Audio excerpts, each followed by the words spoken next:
This video is exactly what the title says. It's a fully free-to-play, no-pull challenge run with two simple rules. No pulling on any banner and no use of primogems. Few minutes in, we get our very own best companion. Then yada yada, we get this little red drop that came out of Dvalin. Okay, I know what that sounds like, but it's a teardrop. We then meet Outrider Amber, the first ever playable 4-star character for literally everyone. And I'm saying this right now that we will have built this Amber to her absolute potential as a free-to-play at some point of this account. I can't believe I just said that. Gotta start watching Rintach's videos. We then get into City of Freedom, Mondstadt, only to give some backshots to Dvalin right away, which eventually attracted the Knights of Favonius. And much like real life, when somebody sees your potential, the first thing they do is ask for more help. Then we clear a few domains and have our first ever 4-member party that consists of Traveler, Kaya, Lisa, and Amber. Now let me tell you guys in advance, this was actually a very smooth run until at least AR 15, I would say. All the fights, all the quests, we were pretty much breezing through all of it. I would say the hardest quest that I had at that point was the Wagner quest. I know, but hear me out. Remember the first rule we had for this account? No pulling on any banner? And that included the Novice banner as well, which would have given us a guaranteed 4-star Novell, who's an incredible DPS, great shielder, and pretty reliable healing as well. And the most important part is that her weapon is a claymore. And without a claymore, mining chunks was a worst nightmare. Now, I could have chosen to completely ignore the Wagner quest and kept on about other quests, But as a free-to-play, I have a very limited options of getting weapons, with most of them being the craftables. We need those chunks. So I had to figure out a way to fasten the mining process with the swords and the pole arms that we got. I was thinking and thinking and thinking until I finally remembered plunging exists.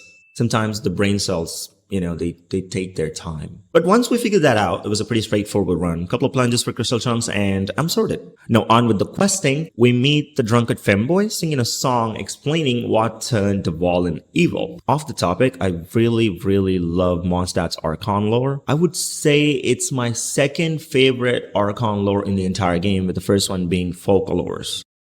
Yeah, I'm not ready for that. Now, remember the red drop that came out of Dvalin? We learned that somehow we have the power to purify it. So we decide to help the femboy steal the holy lyre, only to get beaten by a Fatu assistant mage. And now we're a wanted criminal for something we didn't do. We do fail the escape attempt miserably, but we get back up.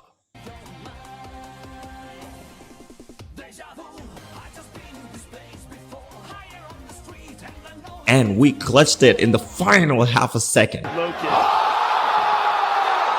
Hardest content for real. Since we are a wanted criminal, we seek help from the Dark Knight himself to get back our lyre from the Fatui. Also, one of my favorite moments in this account, being able to play as Diluc temporarily on a no-pull account, it's like having sex on virtual reality. We get through the domain pretty easily, and I was genuinely surprised how tanky this little fucker was. It actually took so long for me to take him down with the team that I had, even with Diluc on the team. But yeah, eventually we get the lyre, and by the time we did that, we hit AR 12, which unlocked daily commissions. And we also claimed our first ever 4-star sword, the prototype Rancor, which we immediately swapped into the Traveler, even though Kaya would have been a slightly better option. Later on, we then run around getting the rest of the period bloods from different locations for some reason. I didn't read. We finally ascend the lyre to max level and let our femboy do his thing.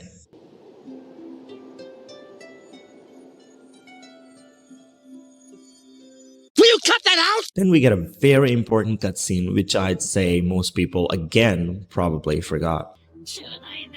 다시 세상의 모습을 드러낼 때 우리는 그 영광을 누릴 것입니다. What?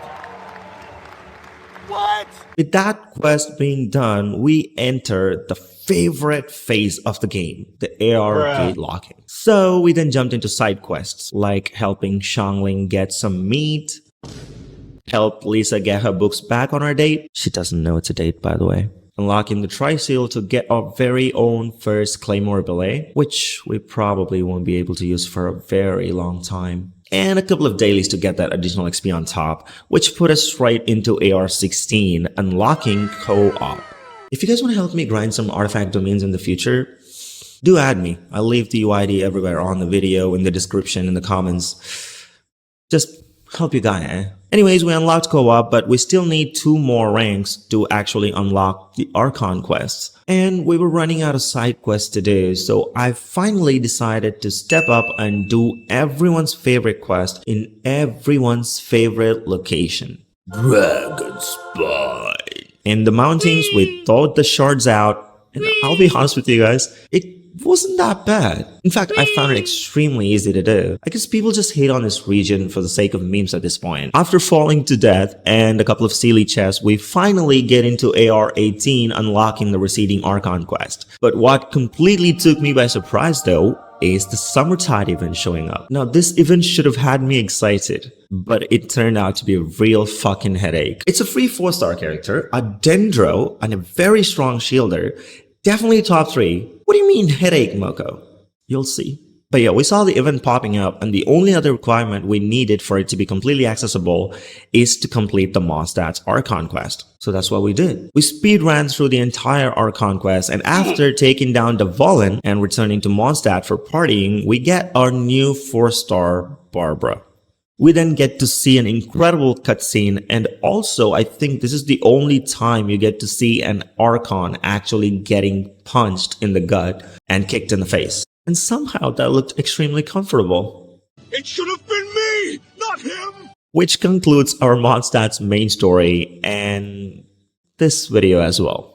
In the episode 2, we will run into Simulanka to get our hands on our limited free 4-star character and a special outfit available for a permanent grab. Honestly, the Simulanka run was the most fun time of this challenge yet. And by fun, I mean painful. It wasn't easy. It wasn't an easy time at all. It was so stressful. It was so hard. And you'll get to see why in the next video. So thanks for watching. Also, thanks for 2,000 subscribers. Yeah. Thank you. Have a wonderful day.